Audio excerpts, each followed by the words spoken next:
Assalamualaikum warahmatullahi wabarakatuh. Alhamdulillah nahmaduhu wa nasta'inu wa nastaghfiruhu wa na'udzubillahi min syururi anfusina wa min sayyiati a'malina. May yahdihillahu fala mudhillalah wa may yudlilhu fala hadiyalah. Asyhadu an la ilaha illallah wa asyhadu anna Muhammadan abduhu wa rasuluhu la nabiyya ba'dah amma ba'du. Puji syukur kita haturkan kehadirat Allah Subhanahu wa taala. Selawat serta salam tak lupa pula kita haturkan kepada junjungan Nabi besar Muhammad sallallahu alaihi wasallam. Beliau adalah penghulu dari segala nabi. Beliau telah menyelamatkan kita dari alam jahiliyah menuju alam terang benderang seperti yang kita rasakan saat ini.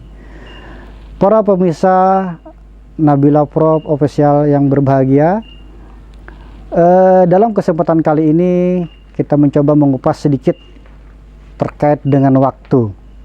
Di dalam Al-Quran disebutkan pada surah Al-Asr yang berbunyi wal asri innal insana lafi husrin illallazina amanu wa amilus solihati wa tawasaw bil haqqi wa tawasaw bis sabri. Shadaqallahul azim, shadaqallahul azim.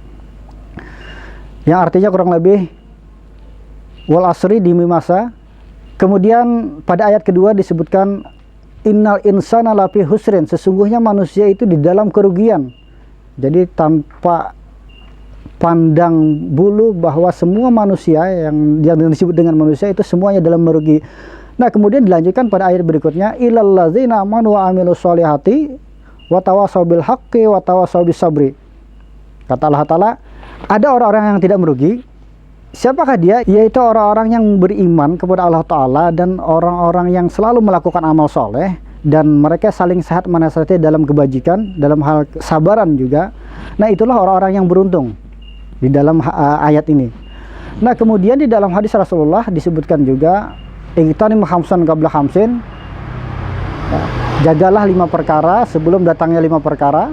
Yang pertama, sababaka qabla haramika, yaitu masa mudamu sebelum datang masa tuamu. Itu karena masa muda ini tidak akan terulang di kemudian hari. Nah, oleh karena itu dalam kesempatan ini, yuk mari kita sama-sama menggunakan masa muda kita ini banyak-banyak beribadah, banyak-banyak beramal soleh, sehingga nanti ketika kita kembali ke hadirat Allah Subhanahu wa taala kita betul-betul siap.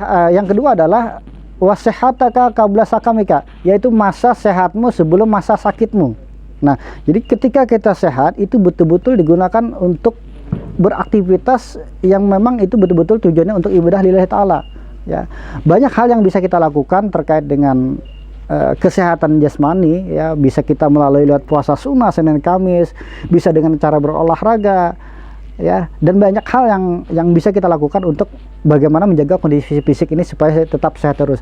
Termasuk juga pola makan, ya, pola makan diatur. Yang ketiga yaitu wagina ka qabla fakirka, yaitu masa kayamu sebelum datang miskinmu. Jadi orang tidak selamanya kaya. PNS awal pertama masuk itu 80% gajinya. Kemudian setelah jadi PNS 100%. Nanti ketika dia pensiun itu 75%. Nah, jadi tidak selamanya dia bisa menikmati kekayaannya, menikmati hartanya. Ada masa transisi, ya, mulai dari yang rendah, tinggi sampai rendah lagi. Nah, jadi saat Anda berjaya, punya harta kekayaan banyak, masa-masa kaya kamu, ya gunakan semaksimal mungkin, ya. Karena dengan harta itu kamu bisa berinfak, bersedekah dan sebagainya. Karena ada satu hal yang perlu kita renungkan, bahwa tidak selamanya miskin itu ujian, bahkan kaya pun juga ujian. Apa ujian bagi orang-orang yang kaya? Nah, dia dengan kekayaannya mau tidak menyedekahkan hartanya, kemudian menginfakkan hartanya, atau bahkan dia memberikan sedekah kepada fakir miskin. Nah, oleh karena itu ya coba kita sebisa mungkin menggunakan harta kekayaan itu untuk di jalan Allah Subhanahu wa taala. Sebagaimana firman-Nya yang berbunyi dalam Al-Qur'an, yang kurang lebih artinya barangkali seperti ini. Perumpamaan orang yang menafkahkan hartanya di jalan Allah Subhanahu wa taala itu bagaikan 1 biji kemudian tumbuh 7 bulir. Nah, kemudian dari 7 bulir ini masing-masing bulir tumbuh ada 100 biji. Maka 100 kali 7 sama dengan 700, ya. Dan ayat terakhir mengatakan wallahu yudaifu liman yasha, dan Allah akan melipat gandakan lebih dari itu. Nah, kemudian yang keempat wa faragaka qabla suglika, yaitu masa lapangmu sebelum masuk masa sibukmu. Jadi kadang-kadang kita terbuai dengan suasana yang senggang, lengang, kita tidak bekerja atau tidak beraktivitas apapun. Nanti tiba-tiba ada suatu kewajiban yang harus diselesaikan, itu yang kita kerjakan biasanya, yang harus lembur dan sebagainya. Oleh karena itu, ketika ada waktu senggang, yuk kerjakan pekerjaan-pekerjaan yang ya barangkali bisa membebani kita di kemudian hari. Oleh karena itu, agar kita tidak terbebani, itu dikerjakan perlahan-lahan, dicicil. Kemudian yang kelima, yang terakhir, wahayataka qabla mautika. Nah, ini barangkali agak sedikit panjang penjelasannya. Hayataka qabla mautika, masa hidupmu sebelum masa matimu. Nah, sebagaimana yang kita ketahui, perjalanan hidup kita ini dari A sampai Z itu luar biasa jauhnya, ya, luar biasa lamanya.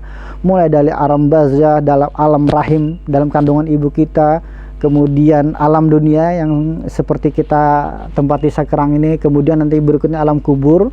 Ini barangkali sebagai perumpamaan, kita hidup itu laksana sebagaimana musafir, orang yang sedang berpergian dari satu tempat ke tempat yang lain.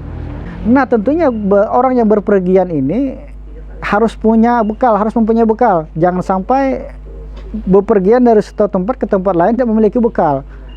Kenapa harus membawa bekal? Ya, kita tidak tahu dalam perjalanan itu apa yang terjadi nanti. Bisa kelaparan, bisa kehausan.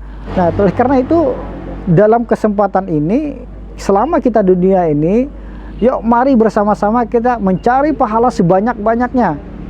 Itu merupakan bekal untuk kita, untuk di akhirat nanti. Tidak ada lain kata selain ibadah. Nah, tentunya lagi ibadahnya masing-masing barangkali beda-beda satu sama lainnya, ya. Si A barangkali beribadah dengan menafkahkan hartanya, si B ibadahnya dengan tahajudnya, si C beribadah dengan keahliannya, dengan seninya dan sebagainya. Jadi masing-masing ibadah itu macam-macam, ya. Barangkali ini yang dapat kami sampaikan dalam kesempatan kali ini. Mohon maaf atas segala kekurangannya. Billahi taufiq wal hidayah. Wassalamualaikum warahmatullahi wabarakatuh.